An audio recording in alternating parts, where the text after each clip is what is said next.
Hello and welcome to another episode of the Best You interview series. It's Gary here again. As always, thank you very much for taking the time to join me for this episode. And today I'm joined by business, mindset and relationships expert and speaker, Gal Ezra, who is here to impart his wisdom, guidance and advice on dealing with toxic people, which is something that all of us have had to do at some point in our lives. I am certain of that. Gal always had the purpose to help, and that purpose was clear. It was never to be a firefighter or an astronaut, as is a want of many young boys. It was always to work with his dad and do what his dad does. And I really, really resonate with that. And I'll tell you why in a wee bit here. Having grown up with Meir Ezra as his father and mentor, Gal attributes much of his business and life success to his dad, and is the reason that he strongly knows the value of correct knowledge, precise coaching, and expert mentorship. By the age of 25, Gal had established his first $1 million company. In 2013, Gal co-founded one of South Africa's most well-known events and festival businesses, seeing 40,000 plus people annually. In 2018, Gal co-founded and is the CEO of Empower Funding, a property finance company that Gal started and grew with zero experience. Gal has various investments in properties and hotels, and now, with his business success complete, is dedicating his life to fulfilling his true purpose, which is helping others achieve their success while working closely with his father. I'll tell you why that resonates with me. I never had the opportunity to work with my dad at all, but certainly as what would I say, almost teenager for the remainder of my dad's life. He was my hero. He was my best friend. He was my mentor. He was everything to me. And our career paths certainly absolutely did not mirror each other at all. He was just a great guy, and a guy who, anytime I had an opportunity to hang out with, spend some time with, and just chat with, I did it every single day. So this really, really resonates with me. Unfortunately, my dad passed a couple of years ago. There's not a day that goes by that I don't think about him and miss him dearly, because I talk to him every single day, even though he was back home in Scotland. So I'm really looking forward to hearing and feeling the influence of Meir through the conversations that we have today. Gal, thank you very, very much for joining me today. Thank you. Thank you very much for having me on. And I can only imagine the connection that you had with your father. I'm sure it was similar to how I feel about mine. And so I'm sorry for your loss. I'm sure Thank it's you. it's a missing piece in the puzzle because you guys were so close. Yeah. But I'm sure that what you're doing, he'd be very proud of, because you seem, from the couple talks we've had, like such a great guy. So I am Oh, thank honored to you. be speaking with you today. I'm very, very fortunate. Thank you for saying that. I'm very fortunate that my dad did get to see the beginning part of this journey, and most of the time he would be kind of, what's that? Like, Yeah, why are you doing that? And what do you hope to get from that? But the more that we talked, he just absorbed everything well. And even if he was, I was going to say critical, I don't mean that. His first stance was always quizzical, where he would be saying, I don't get that. What's the point of that? And then I would tell him the point, and then he would just be enthusiastic about that, just basically anything for his son, anything for his family. He was the same with all of my siblings. And it was a wonderful time. And I look back on those, every interaction, just with absolute joy and blessings in my heart that I had the opportunity to have that type and style of relationship with him. I have to so say, you have uh, kids, by I do. Yes, I have one. I have a son, Leo. Oh, amazing. So you must pass those qualities that you so connected to and loved on. So I'm he's on hoping. through you, I'm sure, I'm sure, I'm sure. I'm hoping. Right now he's 15, so right now I'm just a nuisance to him. Where you just don't get it, Dad. You don't understand all those sorts of things, and I'm saying, yeah, maybe I don't, but there's a lot of things I do understand. So let's maybe concentrate on them for now. But he's a great guy. He is genuinely the love of my life, and I have that absolute bond with him. Again, he might not feel the same for right now, but hopefully that all equals itself out in adulthood. And one of the things that kind of resonates in terms of obviously the conversation and the relationship with your dad is toxic people. And the reason I say that is that not most time, a lot of the times when I was chatting with my dad, there would be some level of toxicity within it, not between us in our relationship or any type of conflict sort of thing, but there was always just something going on. Mostly, we were bonded by a love of sport and similar sports and stuff. So within sports, there's a hero and a villain, and or maybe multiple of both, and there would be that level of you know complete unrational behavior or unrational thoughts that we would have that would turn into toxic thoughts and feelings against a particular person or a referee or an opponent, sometimes the people in our own team. And then the older I got, the more I thought, right, one, I'm not enjoying this type of conversation. I don't really feel like that about that person. It's just a Yeah. sport. It's just a bit of almost like a fantasy. And then the more I tried to reason and rationale with him, he would be so steadfast in his approach. He's like, "No, I'm telling you, this guy's a clown. This guy's an idiot." So we started to kind of diverge a wee bit in terms of this person's a human being. He's doing what he thinks is right. It doesn't bode well for our team. So there was always that element in there where I could often see the differences and discrepancies between how we thought together. So I'd like to just kind of start with your journey thus far, specifically what sparked your passion, one, to work with your dad, and then to continue to build your business and your life with Yeah. him. Yeah, 100%. So it's very interesting because from the age of 2 years old, as you kind of said in the intro, I always said I want to work with my dad. Okay. Now, I didn't really know exactly what that meant, but it never changed. Okay. Yeah, Throughout the years, 2 years, 3 years, 5 years, eight, 10, I want to work with my dad. I want to work with my dad. And at yeah, the beginning, I just saw he would go and he'd do meetings and he was doing business. And as a kid, 2 years old, I'm seeing him go to meetings and meeting with people and in an office and doing things. And I was like, I want to do that, right? As time went, I realized that he's an entrepreneur and he's building businesses, and I want to build businesses also. I want to, be my own boss and lead and impact in the direction that I think things should go and help a lot of people, mainly because ultimately that's the biggest reward. And it started to formulate in that way. Now, I also very much admired him and admire him today because he is truly an amazing dad. So, a very powerful guy, yeah, but extremely loving. I think that's a big thing that anybody can take away, especially us dads, can take yeah, away this thing of he would pour on genuine love, and also very much lead.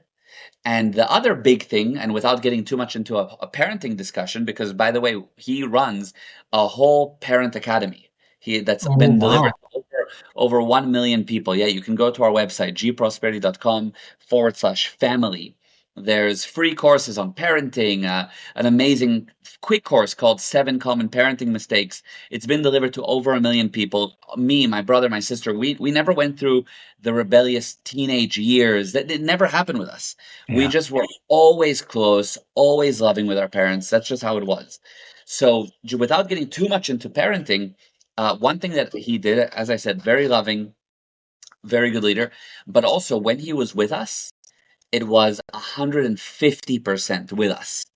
And right, when he was away doing whatever work he was doing, because he would travel a lot, he didn't show up to 19 out of 20 of my soccer games or my sports games. He wasn't there. And I didn't mind at all. It was never a problem for me because he was explaining, I'm going to work, I'm going to support you. Your role is to go to school, Gal. Your role is to, do well and make friends. And right now you're growing and blah, blah, blah. Mom's role right now is, and not that this has to be the roles for everyone, but mom's role is taking care of you, taking care of the house. And she's helping and she helps me. And I'm going and I'm providing and I'm working and I'm doing meetings.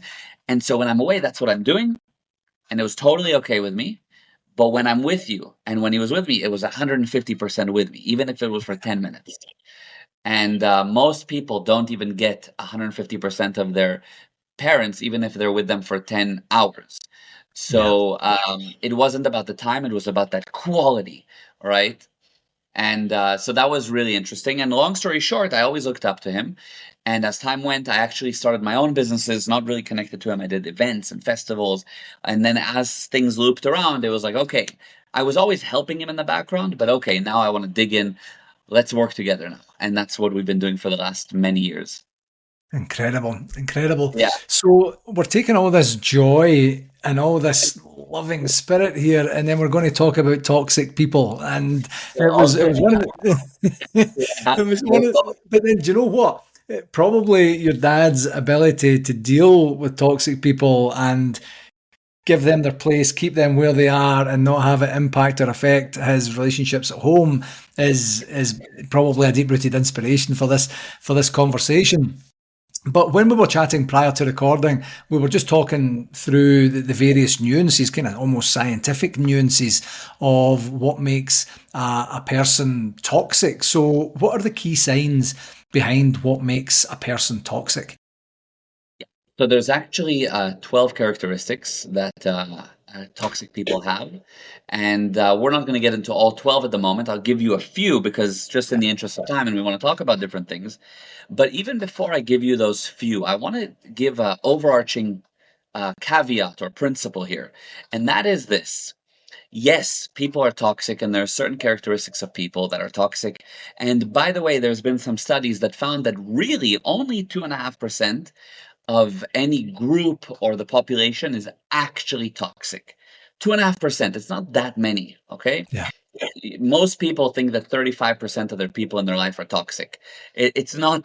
If that's the case, then I'm sorry to tell you, maybe it's you a little bit that you don't know how to differentiate, and not that you're a problem. And I'm not saying you, Gary, but yeah, whoever it might be. It's not that you're a problem, but you maybe don't really know how to differentiate the toxic versus people that maybe are human beings that do things that are just like me and you do, that yeah, unfortunately sometimes have repercussions. So on yeah, the one hand, yes, there's a segment. On the other hand, the overarching caveat is this: the more powerful you become as an individual, the more you demonstrate your abilities, and you are first of all, you're a spiritual being that's operating on planet earth right now. The more you realize what you are and you actually demonstrate your abilities, it doesn't matter if somebody is toxic, schmuxic, whatever. It won't affect you because you're powerful. Imagine a imagine if we take it to the extreme, God. Okay, yeah. God, in whatever connotation that means for whatever religion. I'm not getting religious about it, but this concept of God, do you think that God is affected by toxic people? Most likely not. Not, because he's so powerful, in fact, so loving. And so the truth is that you are, and again, I'm not religious, but I do find it to be true that you are created in the image of God. And what that means to me is that you're a spiritual being with a lot of God-like powers. And so the more you are powerful, a toxic person can come in your vicinity and you'll eat them for breakfast, or you'll handle whatever they're throwing your way, and it really won't affect you. As time goes and you lose your abilities and you become weaker and you get pushed down by this crazy planet, yes, you become vulnerable. And then a toxic person can affect you. But you've had to go a long way down to become affected. You're a powerful person. How can a toxic person affect you? That's the overarching thing to know. Yeah, So that's yeah. something to think with. We need to improve your ability so that nothing can affect you. That's a side note. But yes, we can talk about toxic people as well now in detail if So, you want. so in terms of the 12, and that's, I mean, it's such a good foundational principle to essentially say it's more about you than it is about anyone else.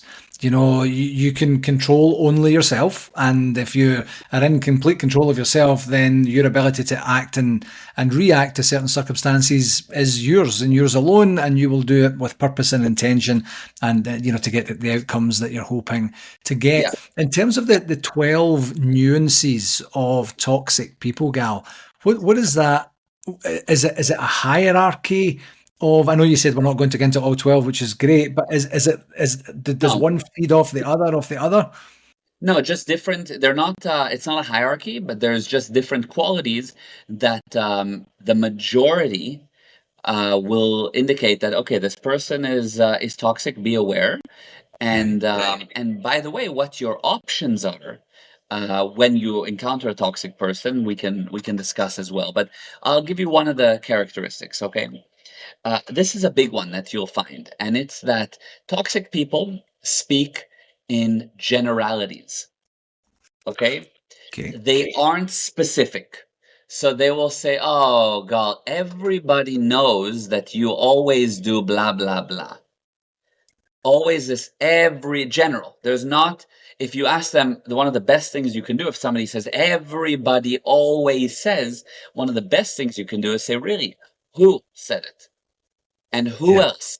Oh, and that person, and who else? And who else? And it's four people. Okay. Is that everybody says or just these four people? Just these four people said.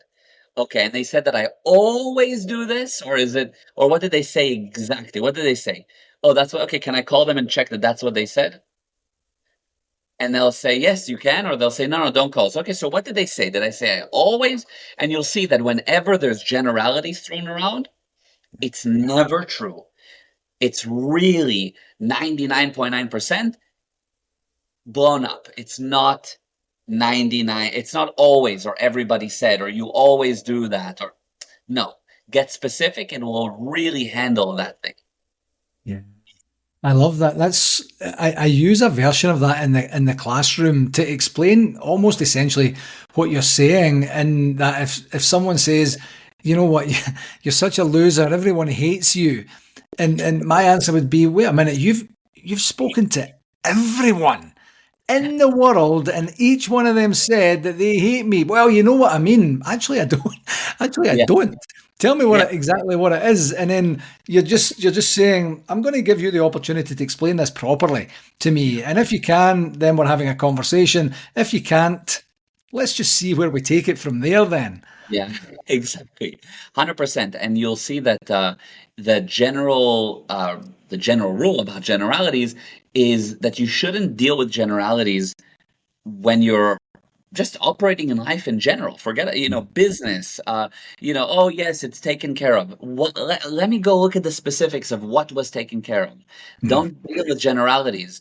A lot of the customers were unhappy. Maybe an employee report. So a lot of the customers were unhappy. Okay, who, what? Get specific. Generalities will always confuse you. It will throw you off because you don't have something stable.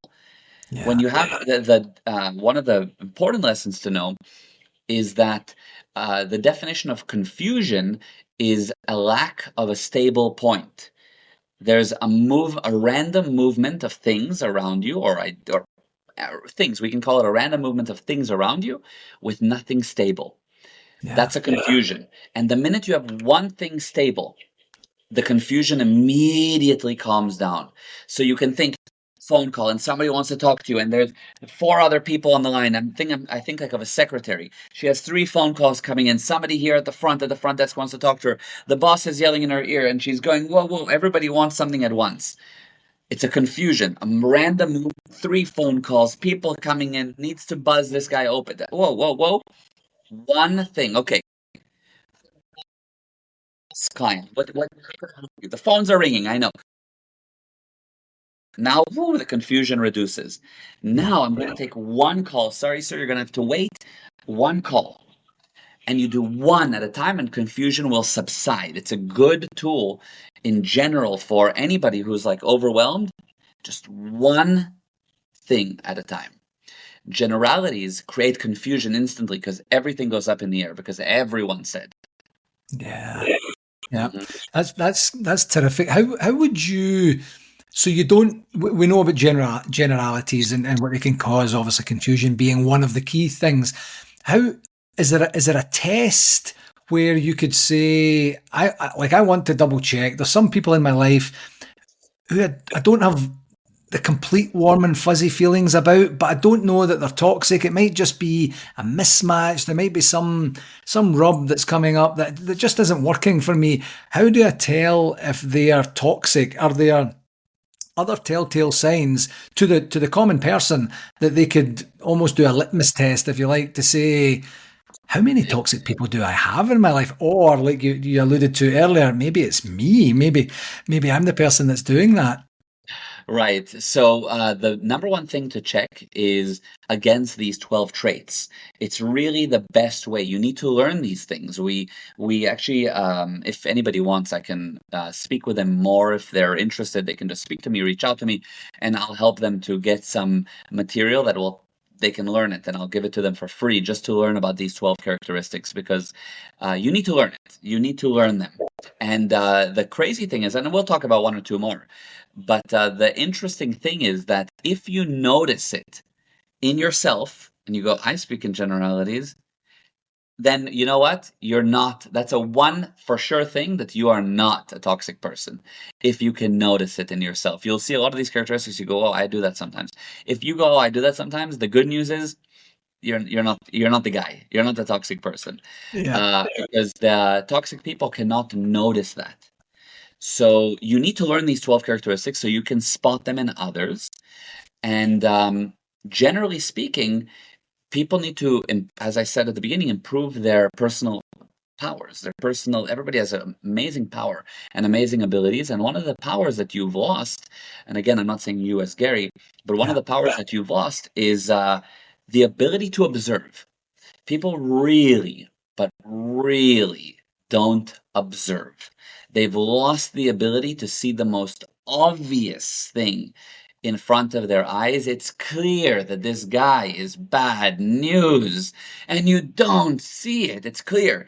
And that's a major thing that people lost the ability to observe. One of the things we do is tell you, hey, you need to improve your ability to observe, and we show you how to do that. Most people drive for 45 minutes, don't remember a thing they saw, meaning they weren't actually observing. Most people walk into a room. I'll do this test often with someone. They walk in the room, or they know their their office well, or whatever, and I'll just say to them, "What's behind you? Describe to me what is behind you." And you know your office well. Yes, yes, I do. Good. What's behind you? They cannot tell you 99% of what's in the room. It's unbelievable. You should try it. And it just shows you people don't observe. So you need to improve your ability to observe so that you can look at and be able to confront people and see them. I want to say confront, I mean you need to be able to be there comfortably in front of Yeah. anyone and see what's going on. And then you can make an assumption and know that it's an assumption of whether or not they are toxic or not. And in terms of to jump a wee bit, maybe forward, and then we'll come backwards again. If it comes to pass that you genuinely have a toxic person in your Yeah. life, you've there's been a test, there's been some level of qualification that yes, indeed this person is toxic. Can that person? I'm going to use terrible terminology, I'm sure, but can that person be cured of the toxicity? Can that person say, now is the time, they are observant, they are, paying attention now, they are able to notice it after a certain intervention of sorts, and then they can take the steps? Or is that 2+% of people, they're just kind of doomed to live where they live for the remainder of their days? Doomed, I like that. You can definitely help them, 100%. And anybody can be helped. It does take a little bit more work and a very, very, very good control on the part of the person that's helping, because you will naturally, while dealing with somebody toxic, fall into the quote unquote traps that get laid as you're trying to help the wounded animal. It starts to bite, and then you also scream, and it becomes a mess. But if you know what you're doing, you can help the wounded animal, quote unquote. Not that they're wounded animals, but you need to know what you're doing to help them. And so I know we're going a little bit around, but with a toxic person, you really have two options. Your first option is to handle them, and it's really the best option to help them. And my theme here for this whole episode is really that you are way more powerful than you think. You just aren't aware of your abilities, and so toxic people can affect you, and so you don't know how to handle toxic people, and so sometimes you'll run away rather than deal with things. But I'm saying you can be very powerful, and If you are, you'll be able to handle a toxic person. If it's an extreme, then your second option is to disconnect. Yeah. That is. But it Yeah. should be relatively rare. And if it's somebody that you already have a close connection to, if it's a friend, a friend is not a light allegiance. A friend is something that you're there for through thick and thin. If it's a friend, friendship is forever. It's not a temporary thing. I know a lot of people are shocked when I say that, and it's another big topic about friendship, but friendship is not a temporary thing. So if it's a toxic person, help your friend. That's when they need you. So, yeah. That's deep. That's I imagine some people listening or watching would kind of have a little bit of a jolt there, saying, "Wait a second, I've got lots of friends that are in my past that will never be part of my present or my future, and I'm just going to happily move forward without them." And different people have obviously different foundational understandings or beliefs around friendship in general. I wonder if there's an angle of you know, if I'm toxic and I don't notice it and I'm completely unaware of my impact and influence on other people because of the way that things are transpiring in life, and everyone that I care about knows this, and not one of them takes the option or opportunity or time or effort to say, Gary, like you have to sit down, you have to listen, and you have to understand what it is I'm saying, because this is going to help save you and your relationships and your enjoyment of life. If I thought someone was harboring that, someone was keeping that in because they didn't want to rock the boat, or they weren't as invested in me as I would hope to be in them, or they just didn't think it was going to work, or they didn't know how to do it, or whatever, that would destroy my soul if I was keeping that in. So then, in terms of testing the bounds of friendship, do I genuinely care about this person enough to invest whatever it takes? Some of it I won't even know for right now, to help them see and heal, if I could use that word, or progress or get better or grow from that place, and giving yourself that opportunity that when you're thinking of disconnecting and saying, I'm just going to walk away, how is that truly helping? Now, if you're disconnecting after a series of opportunities where you've tried your very best and it just hasn't worked and you can't invest any more time because you have to live your own life, that's one part of it. But if you're at the first sign of some toxic behavior or toxic experiences, that you say, that's enough, I'm out, then maybe they weren't a friend anyway in the first place. I don't know. What do you think about that?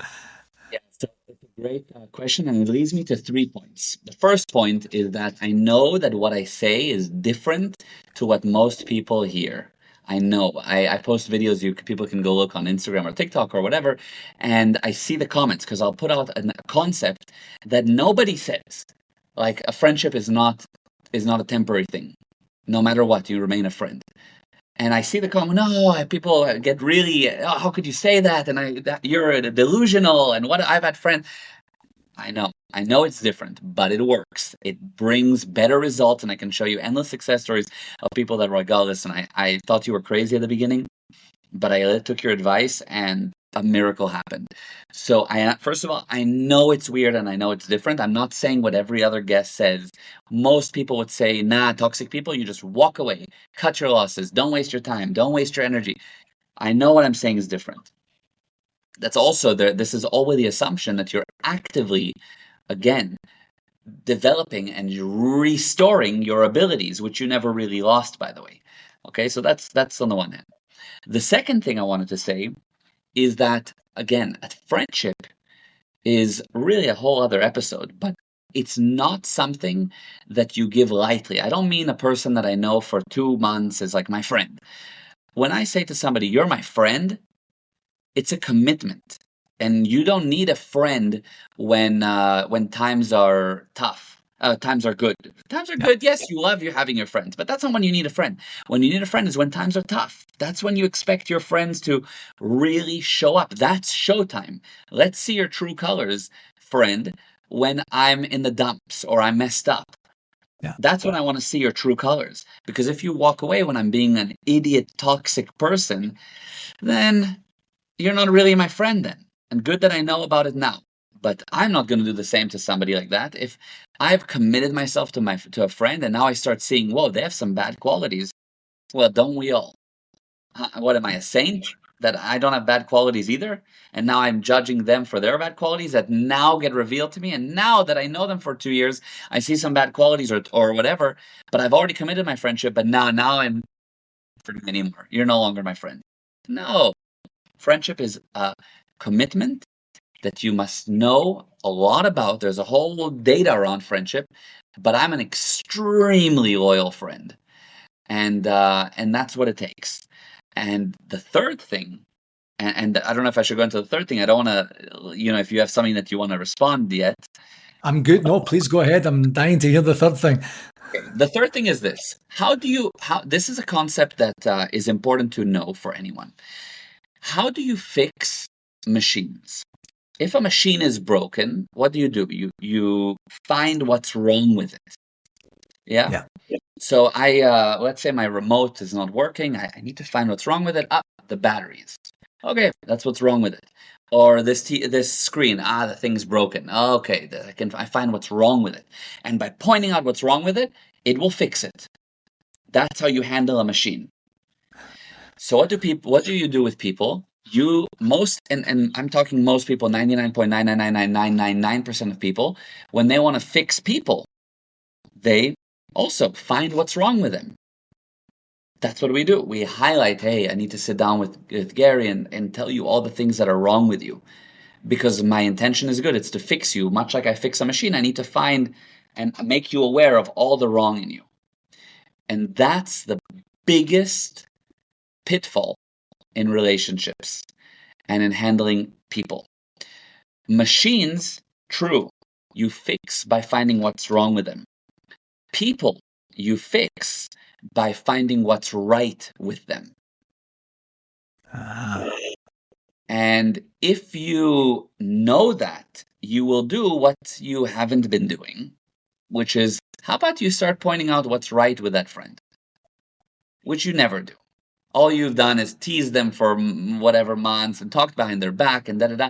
But never once did you say, you know what, Gal, out of all the, if let's say somebody's telling me, Gal, out of all the, there's many different things that we've done and hung out with, but I can tell you this, you're always caring. And I really appreciate that about you. Fine, even the guy's toxic. Yes, I'm talking about, let's say I'm a toxic guy, and somebody were to come to me and say, you know what, he's not going to come and tell me, Gal, you're toxic. He's going to come and tell me, of all the things, and you have to find something real. You always care. And it's true, the guy always cares. And you point out what's right with him. And the next time you see them, again, you find something else that you can find that's right with them. And you find something else that's right with them. And you find something else that's right with them. And when you found, and I'm not kidding, 1,000 things right with them, then maybe you can introduce one little area that's wrong with them. And if you don't, and you point out what's wrong with them before you've actually built up what's right with them, genuine stuff, not fake. Yeah. You just point out what's wrong with them, it'll destroy the friendship.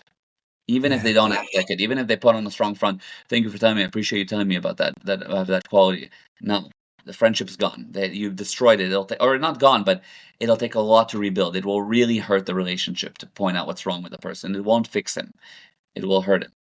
Yeah, it's so nuanced and so powerful. Everything that you said there. I was chatting with a group this morning about leadership and kind leadership in terms of, what does kindness mean? It could be a gesture, it could be a compliment, it could be a promotion, it could be something, or it could be telling someone a hard truth. It could be saying, I'm not sure if anyone's made you aware of this, but your behavior or your attire or your attitude or whatever it is, it doesn't jive with the culture that we're trying to build here.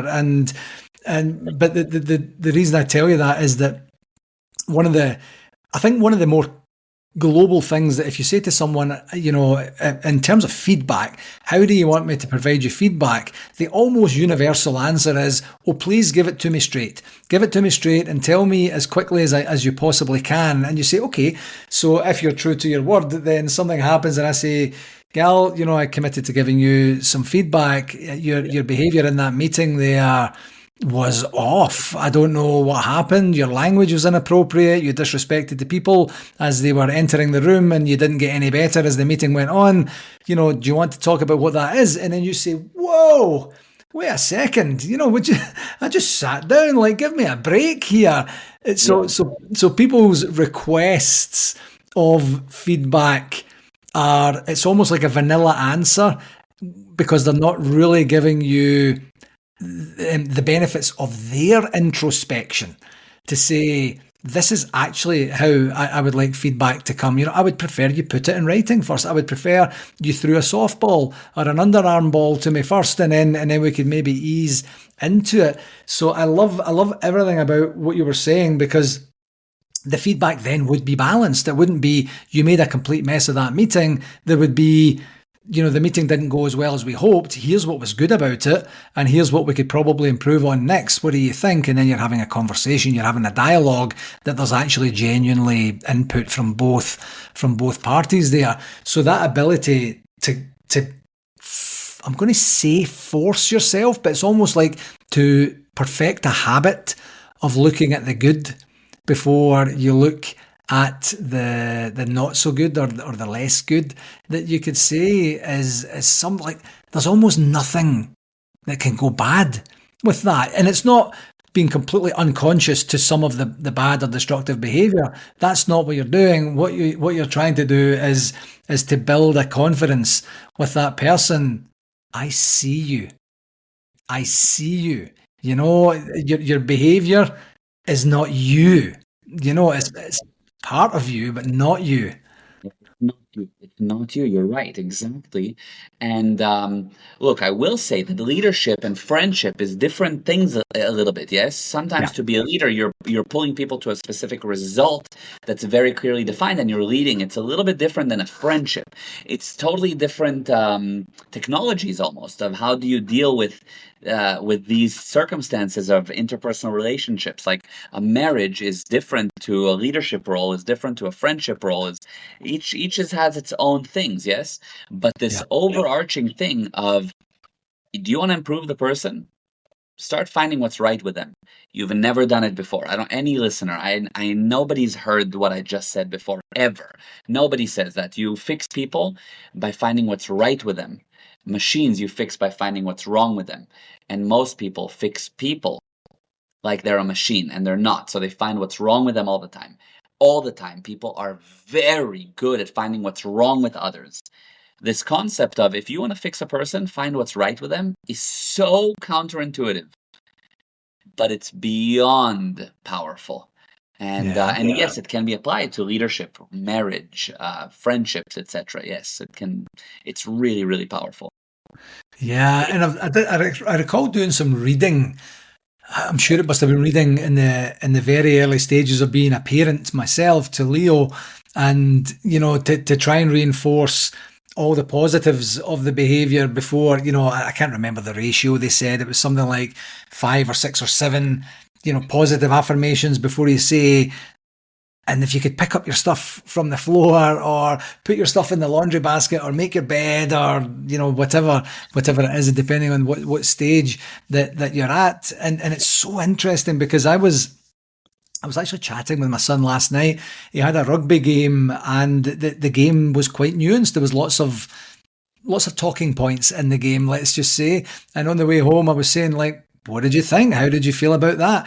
And one of the questions I asked him was, one of the kind of, and this might actually come from me in terms of observed behaviour, is that I get quite vocal when I'm supporting my team, Glasgow Rangers, from back home in Scotland, and sometimes it's not very complimentary, So if there's a bad pass or a poor passage of play or just a general poor performance, it's kind of frustrating because I'm saying, listen, I'm putting everything into holding up my end of the bargain as a supporter. and it kind of doesn't feel like you're doing the same. But that's me 4,000 miles away shouting at a TV. So if I'm in person, and I would be at the ground back home in Glasgow, and I would be still be shouting, but I'm still remote. I'm still far enough away. If I'm sitting 3 feet away, 6 feet away from that person, am I going to use the same type and style of language, the same type and style of aggression, the same type and style of just pompous attitude? Absolutely not. So what I said to Leo last night was, give me one example that you've complained someone into better performance, because he was kind of having a bit of a moment about other people in the team not doing their job. I said this is a perfect example of what teamwork can be, and how you need to be able to manage the different nuances of people and their behaviours and their performance levels and such as you go forward. But tell me one example where you complain to someone, essentially insulting them in the moment, because it doesn't come out completely articulate in the moment, and they instantly got better. And he was actually driving, and he kind of goes quiet, and then he says, "Never." I says, "No, come on, there must be one time. There must be one time that it's happened." He says, "No." What do you think? And it's a bit of a deep moment that hopefully he has with him. It doesn't help with the temper tantrums in the moment, but maybe the temper tantrum goes from being that size to that size, and it's just a snap. I'm sorry, Gal. You know, I love you, bro. Let's just we'll be better next time and move forward. But it was under the context of a sporting conversation, but genuinely a life lesson. What are you going to react to? Are you going to react to vinegar or honey, to use the term? Give you another headline that you can, Gal Ezra says, okay, this is one of those, although this is stuff that my dad taught me, right? And it's so true. And some of the things that we teach our students are these things, and I know that and you, the listeners, are gonna go, what the heck, this guy again? But we say that there is no such thing as constructive criticism. Right. No such thing. Criticism only destroys. It's never constructive, ever. Now, when you are a performer, let's say that I'm an artist and I get off the stage, and I'm your son, and I come up to you and I go, Dad, Dad, how did I do? I just did a talent show. What I'm really saying is, Dad, Dad, Dad, tell me how good I was. Yeah. If you say, your pitch was a bit off, because it's constructive criticism, it will destroy. If you say this was, and you, again, has to be genuine, this was the things that were great, only it will build. And then people inevitably go, oh, so what, you never give criticism ever? If you're learning, it's different. If I'm learning, I'm your student, it's different, okay? Because I'm a student and not your son getting off stage. If I'm your student, I come to you and I say, so tell me, how did I do? And you say, well, here are the points that you need to improve. I go in with the agreement that you're going to give me feedback. But by the way, even then, your criticism can be a make or break. Some teachers beat out the passion for the subject out of their students because of all the criticism. Some teachers don't criticize, they just say, here's what's amazing, and the person grows. Some teachers give criticism, but very gently. It has to be done right, because criticism, even when it's with the purpose of being constructive, is extremely flammable. You need to be careful. But if it's not in a learning environment, or a leadership, or production time, or working, and I'm leading a team, I need to tell you, hey, you're doing this wrong. If it's just a friends, or child to parent, or constructive criticism, there's just no place for it. It only destroys. I literally love that. I do. I can't imagine that will have the same impact as your friendship comment earlier in terms of other people's opinion. I would hope that the majority of people listening or watching would in some way resonate with that. I could see there being a if I could use the word constructive argument to say, well, how am I supposed to help the person get better? You caveated that there by saying in certain roles or performance roles or game time, then there may be have to be a different type and style of conversation. Yeah, I was or point teaching, out what's right with them. Point out what's right with them for a while. You haven't tried that yet. Point yeah, out what's right with them for just give it a go, give it a shot. You've been very good for a long time at pointing out what's wrong with them. You've been good at that for a long, long, long time. yeah. Try for a little bit to find what's right with them. Just try it and see what happens. Definitely. And I was teaching a class recently, and one of the things that I had said to the class, actually, I'll tell you two of the things. You mentioned in a learning environment that there would be a different, you're agreeing to this relationship where this person is ahead of you in some way and is giving you information and will help you grow to a point where you want to get to, hopefully. But I had said to them, like, name one thing. It's almost back to the conversation with Leo again. Name one thing that you were brilliant at the very first time you tried it. One thing. And you can see the odd student kind of going, and I said, there's nothing.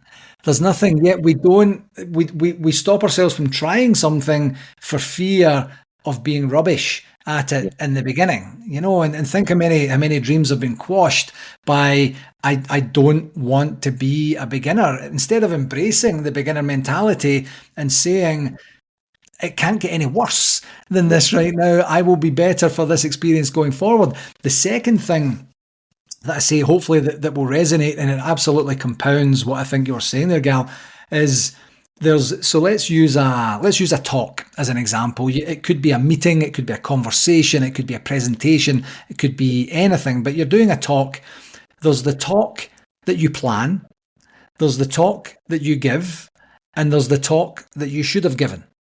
And if you go into every single interaction like that, not to say I'm going to be under par, I'm going to be subpar, I'm not going to be very, very good in this particular moment, just that expansive thinking, opportunity to say there is always going to be room for improvement, because I don't know now what I will know after I have given that talk, meeting, coaching session, radio interview, podcast interview, things like that. Then you can start to go in, and then the questions and the conversations afterwards are slightly different, where you would say, how did I do? And the person can say, I thought you did really exceptionally well then. This part was amazing. I didn't even know you were going to do that. That hit home really, really well. And the natural second question can be, if you offer it out, to say, what's one thing that now that we know what we know, that you think I could have done differently? And it could be an internal conversation, of course. You might not have the luxury of asking someone else, but what's that one thing? And you're open to it already. It's not an arms folded moment where someone says, can I provide you with some feedback? And you're kind of like, okay. It's a genuine, I know there is one thing. Have you seen it? Are you willing to share? And if not, have a think about it. And maybe once you've reflected, I would love to hear it, because we're trying to get better at fostering that culture of micro feedback. That's dynamite. That's gold dust. 100%. And I love what you said about being okay to be a beginner and that you sometimes do things badly. And I also want to add to that to say that, a lot of times you're not anymore a beginner, but you get stuck, you plateau. It comes in the form of writers get writer's block, or an artist comes with something that they get stuck, their creativity stops, or even you go to the gym, you don't know what to do. The best cure for writer's block, or for these different versions of it, is to, on purpose, go and write bad. Go write bad. Start writing bad, but bad, like really bad. Go write terrible. Just start to write as horribly, everything's wrong, mistakes, stupid storyline, on purpose. Write bad and more bad and write bad, and all of a sudden you'll see the writer's block is over. Yeah. And how is that? Is it just that opportunity to flush out some of the blockage that's there? What's the science behind that? So you can be at any given time at cause or effect. Okay, cause means I'm the one making something happen. I'm the one putting it there. I'm the driving force. Effect means it happens to me and I'm on the receiving end. I'm basically the victim of the circumstance. I'm stuck in a way that I don't know how to cause anymore. Hmm. Very relevant, by the way, to the toxic people conversation, because what a toxic person does is take you from I'm cause, I know what I am, who I am, what I want to do, and the toxic person puts you at effect. They make you go, oh, maybe I'm doing it wrong. Maybe maybe I'm not. They put you in this like a maybe. They put you out of being cause. Um, so when you are in a writer's block, you're at effect. I'm stuck. I don't know how. I can't write. I'm trying. I'm stuck. I'm a total effect. So when you say, you know what, I'm gonna write bad. What you do is you get back to cause because you at least cause in a direction. You start causing, and I'm gonna do it badly, and I'm gonna write on purpose bad, and I'm gonna mess up, and I'm gonna do stupid stuff, and it's fine. I want to. I want to. I'm doing. You go back to cause. It takes you out of effect, and all of a sudden, yes, you're back to being cause. Yeah. Yeah. Yeah. Fabulous. Yeah. Fabulous.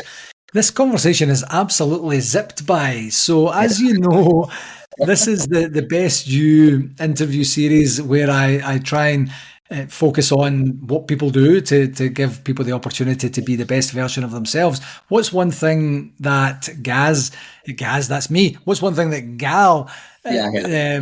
employs on a regular basis to give you the best opportunity to be yourself? I validate my improvements. So success is the sum of all validated improvements. The sum is adding it up, right? It's the sum of Yeah. all the times I validate myself. Well done, pat myself on the back. All the times I validate my improvements. So I have become an expert, quote unquote, at validating my improvements, whereas before I was an expert at finding everything wrong with myself.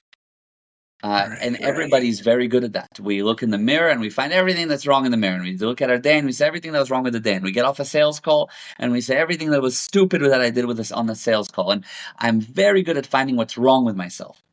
But what I do, and it's just now beyond natural. I've just like it's natural for most people to find what's wrong with them. It's now natural for me through practicing, and it's something everyone should practice. Find what's right with yourself. Success is the sum of all validated improvements. So start to validate your improvements, and you'll see that you are actually perfect. And anything that's not perfect is not you. Incredible. Incredible. I love it. Gal, before I let you go, where can people find out more about you? So if you want to just connect to me and DM me, and I'll give you, the other 12 characteristics and so forth of the toxic people and so on, just write to me, DM me on all the social media platforms, Gal A. Ezra, Galaezra, Gal A. Ezra. But if you want to kind of get some of the materials we do, we have a ton of free courses. Like you go to our homepage or you'll see a free tab button. And those courses are packed with materials specific to your problems. If you have problems with your children, we have free programs for that. If they're doing too much screen time, we have free programs for that. If you have sales problems, we have free programs, marketing problems, health problems, business problems, money problems, uh, you name it. And you just go to gprosperity.com. The G stands for guaranteed. Everything we do is guaranteed. So gprosperity.com, and you'll see a bunch of free resources to start.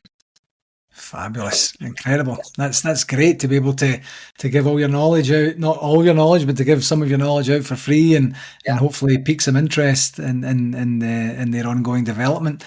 yeah. Gal, this has been an incredible conversation. I literally could have kept going for about Me another two too. and a half hours there. I feel like we could talk for like 4 hours around a bonfire, no problem. Agreed, agreed, absolutely agreed. It's been a great time. Thank you very, very much for coming on the Thank you. show. Appreciate it. Thank you.